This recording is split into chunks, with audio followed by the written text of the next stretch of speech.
इसलिए दी थी कि भैया बांग्लादेश जो है उसने हमें होल दी है कि हम भारत में मैच खेलने T20 वर्ल्ड कप का नहीं आएंगे। भारत को जब इस प्रकार से कहा गया कि हम भारत में T20 वर्ल्ड कप खेलने नहीं आएंगे, तो उसके पीछे तलाशा गया कि कारण क्या है। आंसर निकल कर आया कि साहब भारत के अंदर आईपीएल होना था। आईपीएल के अंदर एक बांग्लादेशी खिलाड़ी को ले लिया गया था केकेआर के द्वारा। जब उसको ले लिया गया तो भारत में विरोध हुआ, बांग्लादेश में जो हिंदुओं के खिलाफ हिंसा हो रही है इसके चलते उस बांग्लादेशी खिलाड़ी को भारत ने बाहर क्या निकाला, बांग्लादेशियों के अंदर एकदम जो है ज्वाला फूट पड़ी, निकल पड़े बाहर कच्छों से और कहने लगे कि हम तो साहब भारत खेलने ही नहीं जाएंगे, हमें कोई न्यूट्रल वेन्यू दो, हमें संकट है भारत के अंदर, हमारी जान को खतरा है, कहीं ऐसा ना हो कि हमने बांग्लादेश में अपने ही हिंदुओं को मारा लेकिन सही मायने में भारत पहुंचने पर बांग्लादेशियों को मारना पीटना शुरू कर दिया जाए। भाई साहब सब हाथ खड़ा कर गए, डर गए, हम भारत नहीं जाएंगे, भारत नहीं जाएंगे। इन्हें लगा कि इनकी इज्जत होगी, इन्हें न्यूट्रल प्लेस मिल जाएगा खेलने के लिए। जैसे भारत ने जब पाकिस्तान खेलने से इनकार किया था तो आईसीसी ने भारत को दुबई दे दिया था खेलने के लिए कि कोई बात नहीं आपको पाकिस्तान नहीं जाना, मत जाओ, आपको दुबई में पाकिस्तान को बुला लेते हैं, वो वहीं आ जाएगा।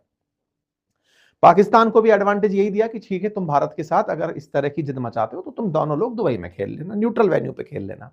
इन्हें लगा कि हमारी तो फुल इज्जत होगी, बिल्कुल वैसे ही, क्योंकि हमारे कंधे पर पाकिस्तान का हाथ है। हाँ, लेकिन उसका किसी के ऊपर हाथ होता है क्या? पर कोई बात नहीं।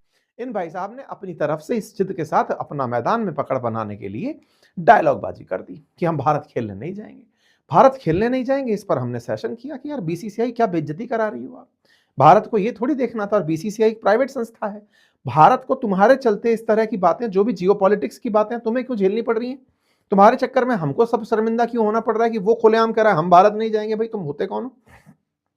ये बात फिर आईसीसी तक पहुंची। आईसीसी में बैठे हैं जय शाह, बीसीसीआई का पैसा तो अल्टीमेटली आईसीसी में जाता ही है। ऐसे में वहां पर फैसला होता है। फैसला आज के दिन ये निकल कर आता है कि बांग्लादेश से कहा गया सुनो तुम्हें भारत नहीं खेलना, कोई बात नहीं, अब सुनो तुम T20 वर्ल्ड कप भी नहीं खेलोगे। पाकिस्तान से कहा गया है कि सुनो तुम बहुत ज्यादा समर्थन में निकल के आ रहे थे, सुन रहे थे कि पता चल रहा है बांग्लादेश के कंधे पे तुम्हारा ही हाथ था, क्योंकि तुमने पीछे से उसे हवा दी हुई थी कि नहीं तुम संघर्ष करो, हम तुम्हारे साथ हैं। जानकारी ये है पाकिस्तान ने बांग्लादेश के समर्थन में कहा है कि हम बायकॉट कर देंगे अगर हमारे प्रधानमंत्री बस कह दें हमें कि छोड़ दो, मत खेलने जाओ। ऐसे में आईसीसी ने पहले ही पाकिस्तान को भी धमका दिया है कि गलती से अगर तुम लोगों ने बायकॉट कर दिया T20 वर्ल्ड कप का तो बेटा इतना खेल पे सैंक्शन मारेंगे कि पाकिस्तानी खिलाड़ी कटोरा लेके घूमेंगे। क्यों? क्योंकि तुम्हें कोई इंटरनेशनल मैच खेलने की फिर इजाजत नहीं होगी, कोई दुनिया का देश तुम्हारे साथ मैच नहीं खेलेगा, आईसीसी सबको कंट्रोल करेगा। भाई साहब इतनी अखंड बेइज्जती खेला बीसीसीआई ने किया। चलो फाइनली देर से आए दुरुस्त